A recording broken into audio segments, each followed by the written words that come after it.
When I came back, because I believe I went on a trip, I call the experience a second chance. Oh, I love that. And now, everything that I do from that moment, of course, I didn't change what I have been doing. In fact, I make reference to it in many of my books. I say, now that I have the second chance to be able to do what I want to do, how do I do it? I think one of the things too, and I love that you talk about the story, because that is truly what this is.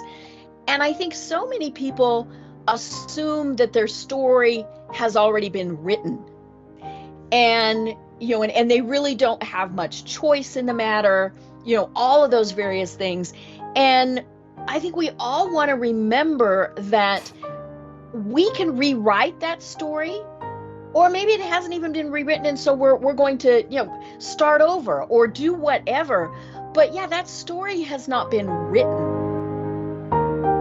What do you really do for your clients in your work? What do you do for people? This was really challenging for me. But my brain was not dead, because a lot of things happened that I still remember till date. When I came back, because I believe I went on a trip, I call the experience a second chance. Oh, I love that.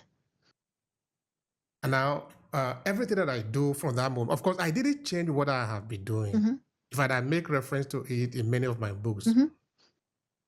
I say, now that I have the second chance to be able to do what I want to do, how do I do it? I'm not doing anything different. It's just the approach. Right. It changes everything. Knowing that there is, how do I put it? Knowing that after this moment, that we are just like Shakespeare put it, we are just flickers of light sometimes. Like Shakespeare called it, like a fool who just come around to waste his time about on the stage, and it disappear to come no more. Like, he didn't say like an intelligent person who have been coming around to say all sorts of beautiful things. Like a fool who just came to waste his time on the stage. But I think we also need to make sense out of that, in that we have the chance to be able to write a story. Right. To let the people who will be here know. You see, I was asking you just now, what do you imagine people that will be here 100 years from now, how would they mesmerize other people about the time that they have a part of, which is therefore 2025? You mean we have time to be able to write that story now? Right. You see, I have a signature program. I call it Own Your Story. Oh, I love that. In that signature program, I usually start it like this for those that are interested. I want you to imagine yourself 85 years, 90 years from now.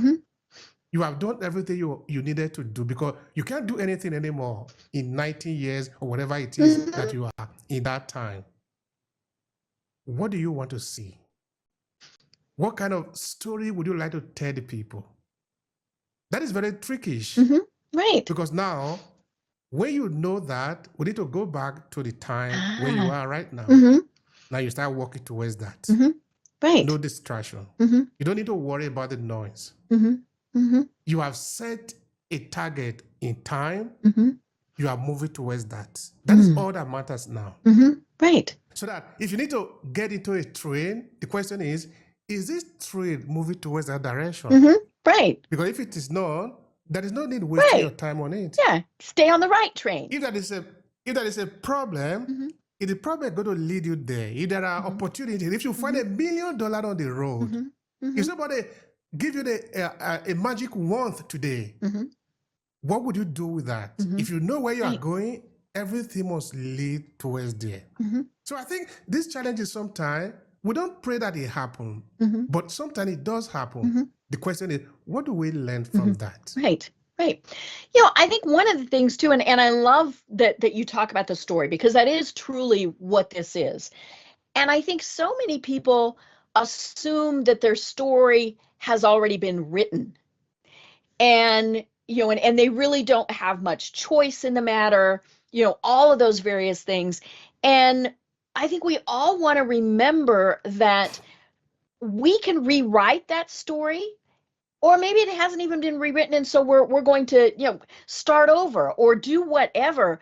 But yeah, that story has not been written. And and we are the people who are in charge of where we want that story to go. Just like that train. Which train are we going to get on? And or are we going to get off and change? I mean, because we can be going along one way and go, oh, that's not really working, and so we're going to go this way, right? But yeah, we have free will to be able to make those decisions. Now, I know that for a lot of people, their faith is also a big part of this, and I think that does play into it. And whatever you are, that higher power, fate, faith, whatever you call it, that's great. But but I think that goes along with, we are in charge, and we tell our story, and we say where that story is going to go. Absolutely. Absolutely. Faith, spirituality, whatever we want to call it, it must lead to our freedom. If it Right. does it, then we don't need it. Right. And freedom is able to decide that in 100 years, I want to see this. So now I am going to look at a mountain. I will be writing a story on the mountain. This is what I want. First, I need to construct the leg. Now I will construct the other leg. Now a feature is coming. People don't see it yet, but you saw it because you know where you are going. So little by little, you are carving the story Right. into a rock. Right. And that's not to say that we don't have goals and dreams and plans, because we do. I think we have to have those. And I talk about that a lot with people who I'm dealing with who have cancer, is what are your goals? And for some, I mean, it really is get through the day. But there's a gentleman that I work with, and he has young grandchildren, and he also has cancer. And so his goals, see those granddaughters graduate from high school, graduate from college, then get married and have children. And so those are the goals that he is living toward. So yeah, we do have to plan for our future. We don't want to just, kind of let it happen. But again, we can change those. We can, how many times, and you may have talked with people who, they were going to be a millionaire, or they were going to own 5 businesses or whatever, and then they decided maybe that's not what they want to do. And so, yeah, we have to plan for the future, but we have to also know that we are in control of that. That's lovely. That's lovely. The ability to rewrite the story. That's interesting. Okay, now I am curious, Deb. What do you really do for your clients in your work? What do you do for people?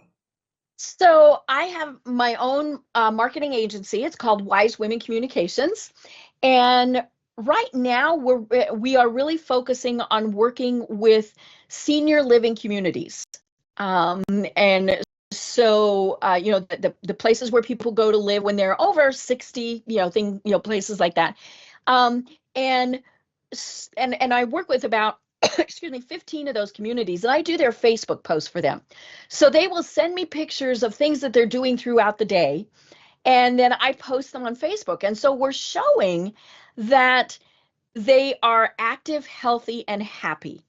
And the primary reason for this is because their loved ones, so their children, their grandchildren, their friends, want to know that they